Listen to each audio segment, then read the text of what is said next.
Oh, ini tempatnya Kang Ijal. Abang mau saya usir Jangan. Komunitas di kita, alhamdulillah produknya sebenarnya jago-jago, bisa diadu.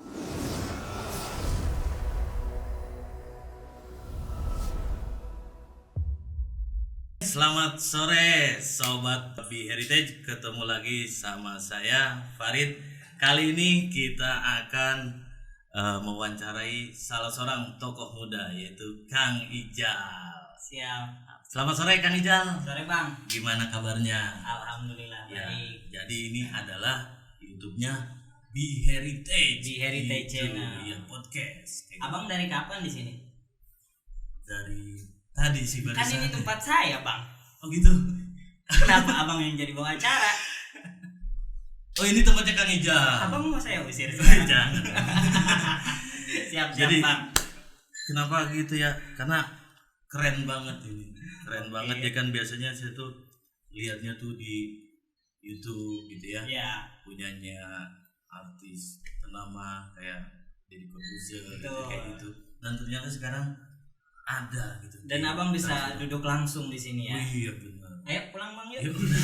Selesai ya. Oke. Terima kasih.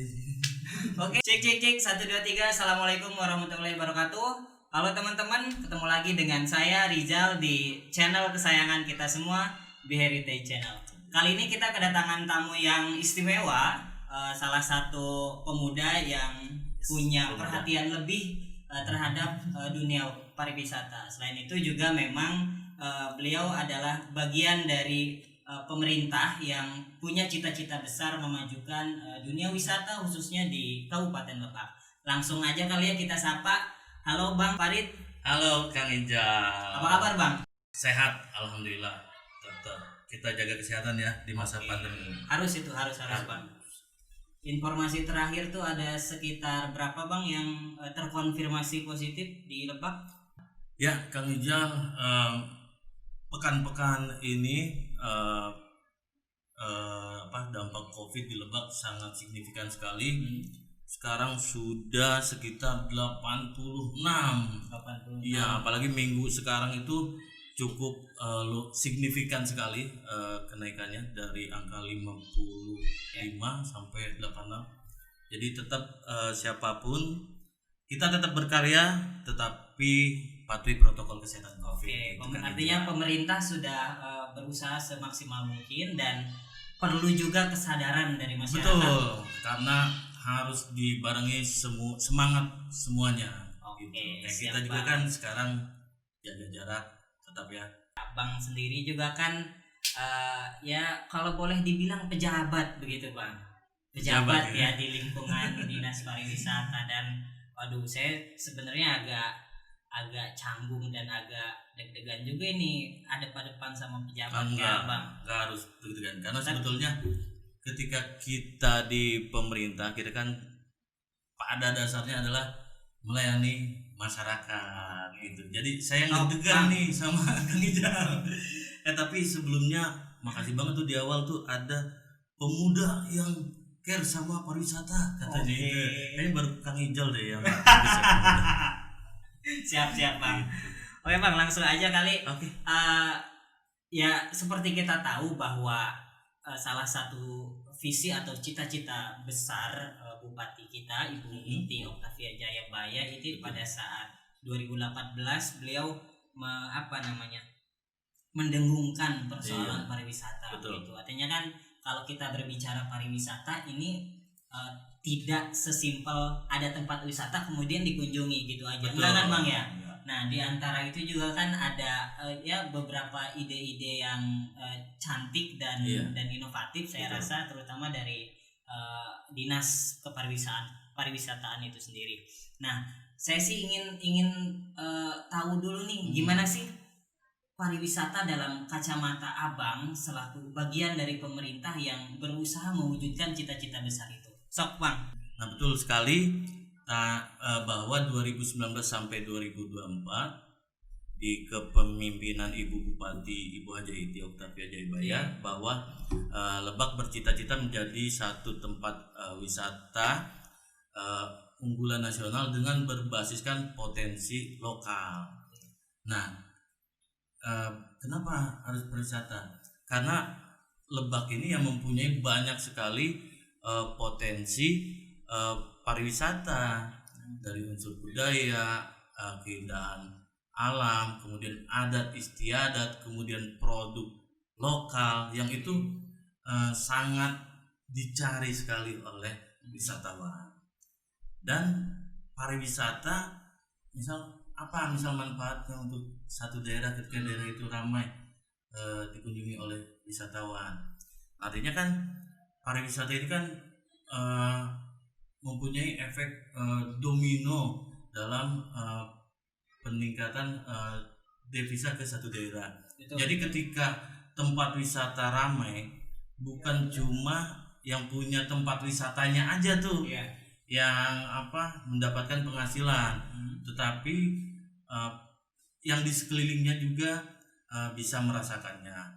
Contoh, kan orang wisata itu kan udah niat untuk menghabiskan uangnya lah, membawa uang untuk menikmati, untuk dia mencari kesenangan batin di wisata itu. Ketika ke tempat wisata, tentunya di situ dia akan jajan gitu kan, membeli oleh-oleh. Kemudian misal ada juga yang dia harus naik angkutan umum khusus, contoh harus diantar pakai ojek, kemudian atau andong. Kemudian misal wisatawannya itu dia harus menginap. Nah, artinya kan bukan hanya si tempat wisata aja nih yang punya tambahan nilai ekonomi, tapi pedagang makanan, pedagang oleh-oleh, tukang ojek, supir angkot, kemudian pemilik homestay.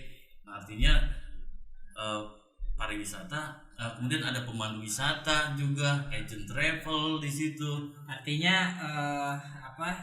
ekosistem ekonomi itu berjalan gitu. Berjalan dan sangat efek dominonya jadi ya menyebar. Oke. Nah nih Bang, ngomong-ngomong soal ekonomi kreatif nih sesuai dengan bidang Abang di Dinas Pariwisata. Sebenarnya apa sih yang dimaksud ekonomi kreatif di lingkungan kepariwisataan ini, Bang? Oke. Nah, pas awal-awal saya masuk juga ada bingung nih. Kan saya basic saya 11 tahun tuh di kecamatan. Saya di Sajara 10 tahun, 1 tahun di Cipanas. Begitu masuk pariwisata, ya itu tadi pemikiran saya sama, kira saya hanya tempat wisata aja. Tetapi di situ ada namanya ekonomi kreatif. Emang kan kita sering dengar. Nah, ternyata ekonomi kreatif itu adalah sesuatu konsep ekonomi yang kekinian, yang dia sumber dayanya tuh dari ide kreativitas kita dengan memanfaatkan teknologi atau budaya yang ada gitu. Nah, jadi Bang, apa aja sih nih yang perlu diperkuat untuk kita membangun kemudian menumbuhkan geliat ekonomi kreatif ini? Oke. Nah, sebetulnya kalau pengertian sederhana menurut saya, kalau ekonomi kreatif kan ada dua kata nih, ekonomi dan kreativitas. Nah, sebetulnya ekonomi kreativitas itu adalah sesuatu kreativitas yang bisa meningkatkan nilai ekonomi. Nah, artinya kan banyak sekali teman-teman kita yang mempunyai hasil karya-karya kreatif, tetapi belum bisa menjadi nilai ekonomi atau bisa menambahkan penghasilan buat dia. Nah, makanya dengan kita gaungkan ekonomi kreatif, mudah-mudahan kreativitas yang dimiliki oleh masyarakat, terutama kaum milenial nih yang ide-idenya kreatif-kreatif itu bisa menambah nilai ekonomi dan bisa menjadi satu pilihan pekerjaan atau penghasilan. Nah, sekarang kan belum terbuka lebar tuh mindsetnya. Jadi sekarang tuh nyari uang tuh ya harus dengan bekerja di kantor, dari pemerintah, di pabrik. Tapi ternyata ada loh sesuatu lapangan pekerjaan yang sifatnya memang informal, tetapi penghasilannya jauh luar biasa Ya. daripada pekerja formal gitu. Ya, sebenarnya kalau kita nih selaku terutama ya kaum muda ini kalau Iya. mau apa namanya, sesungguhnya banyak potensi ekonomi yang bisa kita peroleh begitu Bang. Ya, itu Betul. tergantung kita mau kreatif nggak sih? Gitu. Betul gitu. Kita mau kreatif nggak? Nah terus menarik juga nih tadi kata Abang soal apa namanya, ekonomi kreatif ini kan perlu didukung oleh Betul. ketersediaan ruang-ruang yang inovatif. Betul. Saya pengen ngambil contoh gini deh, kayak di Bandung itu kan ada yang namanya Taman Budaya. Yes. Nah Taman Budaya itu Yes. bukan hampir, karena memang setiap minggu di sana dijadikan ruang ekspresi bagi para anak-anak muda. Sebenarnya nggak anak-anak muda aja, Iya. berbagai macam elemen melebur di sana dan mengekspresikan diri. Kemudian saya kira juga terjadi sebuah perputaran ekonomi. Iya. Artinya dimulai dari kreativitas itu, kemudian timbullah apa namanya, satu rekayasa sosial yang akhirnya bisa hidup gitu tuh. Nah kalau di Lebak sendiri gimana Bang? Misalnya apakah pemerintah daerah dalam hal ini sudah menyediakan ruang itu untuk anak-anak muda ataupun publik secara umum, masyarakat Lebak ini bisa mengekspresikan dirinya? Kalau ditanya sudah, saya bisa jawab itu sudah. Sudah ya. Iya, tetapi kita masih terus mengoptimalkan Kang Ijal gitu. Siap. Karena betul sekali ketika ekonomi kreatif itu harus didukung oleh ruang-ruang kreatif yang nanti akan tercipta satu industri kreatif seperti itu.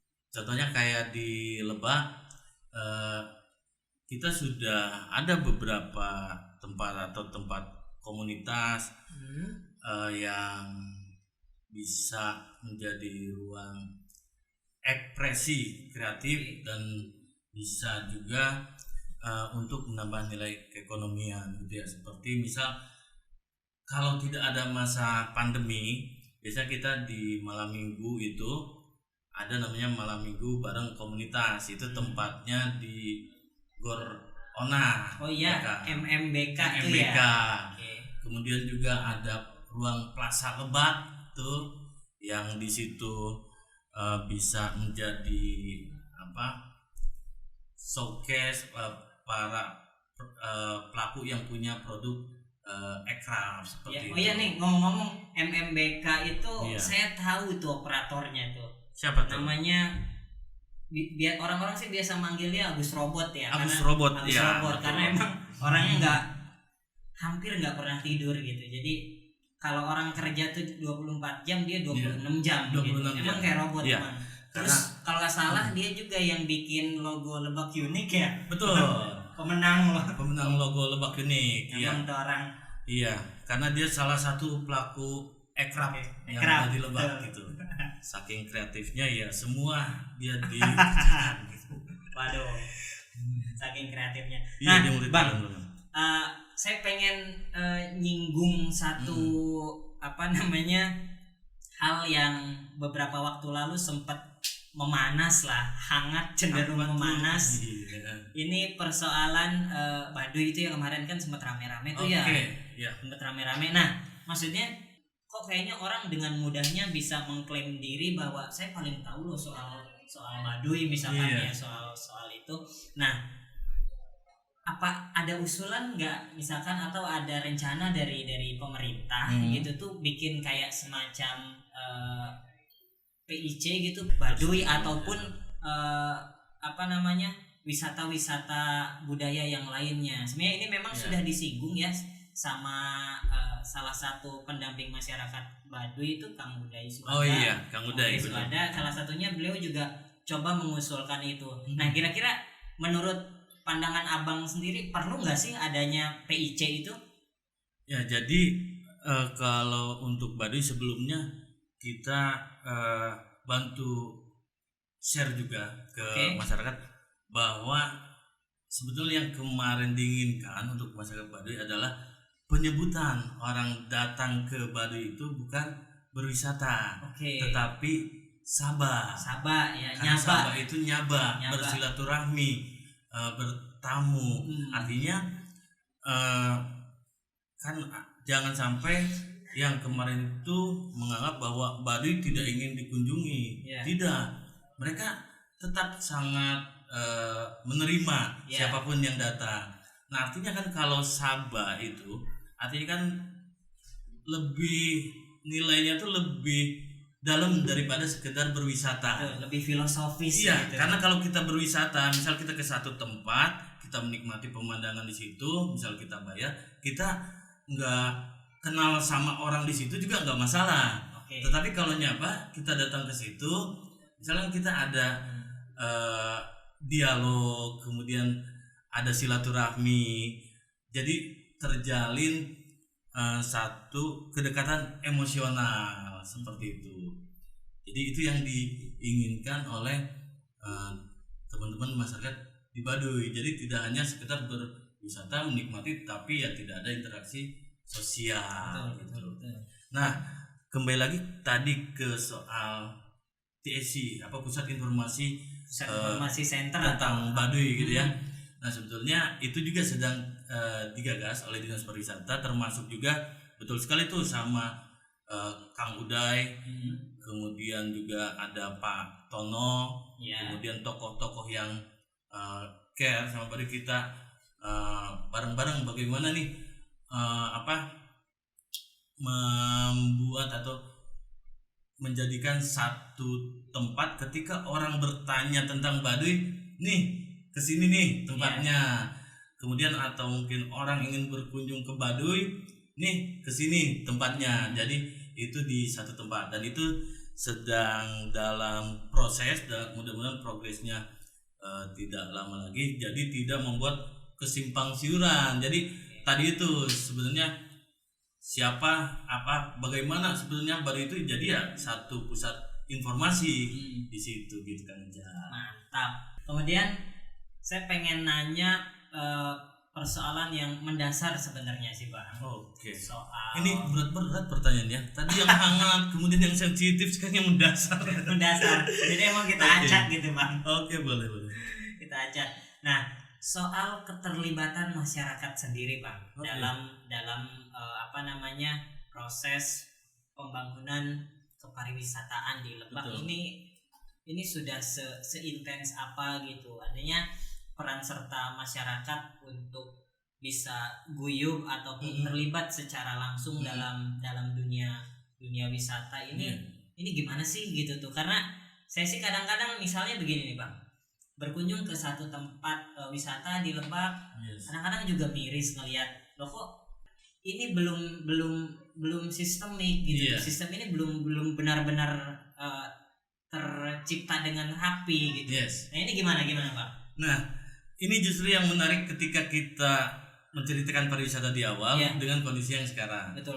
Nah, artinya kita perlu men-share juga ke teman-teman yang bergelut di dunia pariwisata bahwa pariwisata itu ya tidak hanya kita di objek wisatanya saja, tetapi banyak sekali sektor yang bisa dilakukan untuk menambah penghasilan, ya seperti jadi pemandu wisata, kemudian di sektor ekonomi kreatif, kemudian ya menciptakan semacam membuat homestay di hunian seperti itu. Jadi tidak berkonsentrasi di objek wisatanya saja gitu, karena ya kalau tercipta di situ ya hanya sedikit peluang yang didapat. Nah, sebetulnya sekarang kan objek wisatanya sudah bagus ya di Lebak ini.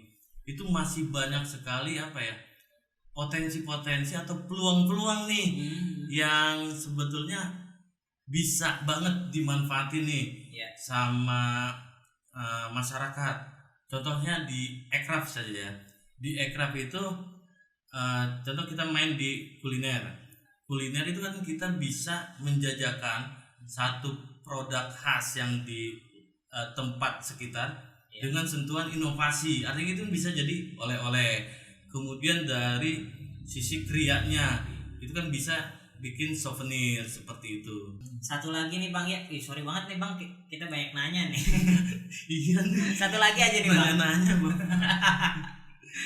Satu lagi. Nah, kendala apa sih Bang yang dialami oleh Abang dan teman-teman di dalam pemerintahan dalam upaya membangun dunia kepariwisataan ini? Apakah misalnya ada aja masyarakat yang ngeyel begitu, ataupun hal-hal lain yang ini bisa menjadi kendala untuk proses pembangunan pariwisata di Lebak ini? Artinya membangun pariwisata dan terutama ekonomi kreatif itu tidak bisa dilakukan oleh pemerintah secara sepihak, karena ekonomi kreatif sendiri sifatnya dia pentahelix. Itu harus ada 5 unsur, kita sebutnya ABCGM.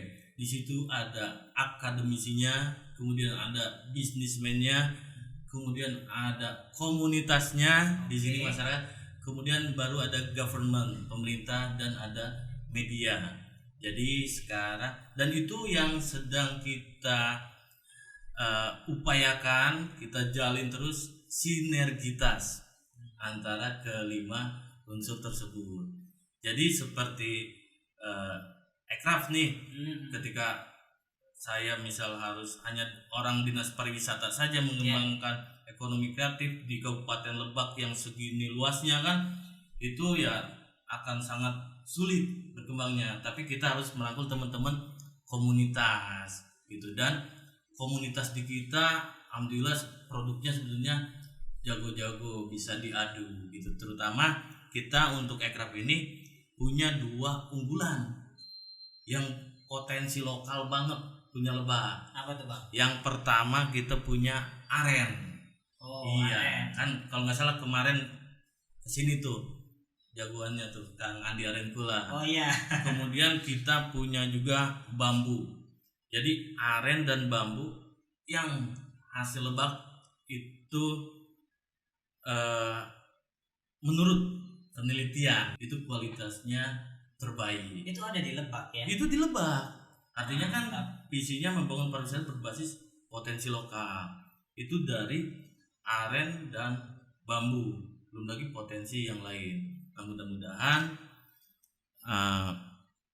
sisi ekonomi kreatif ini satu bisa menjadikan satu peluang usaha baru, karena sangat menjanjikan sih, apalagi di zaman sekarang. Nah, termasuk kegiatan ini sebenarnya termasuk sektor ekonomi kreatif.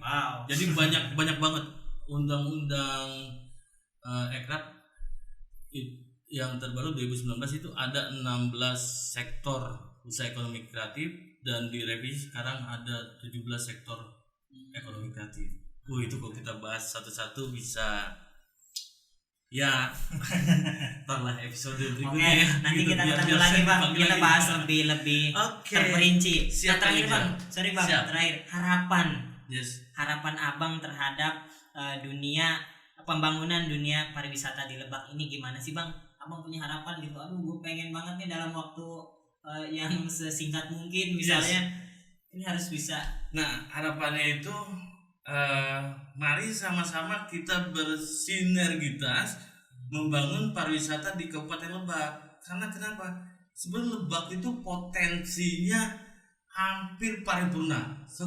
Apa yang tidak ada di Lebak? Hampir paripurna Bang ya. Iya, apa coba yang tidak ada di Lebak? Hutan, gunung, sawah, lautan ada di Lebak semua kan. Air terjun kita punya banyak, laut kita punya banyak.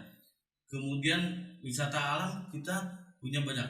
Adat istiadat budaya masih terjaga di sini. Jomblo juga banyak. Nah, kemudian akses kita dengan ibu kota dengan DKI Jakarta betul itu sangat dekat banget loh.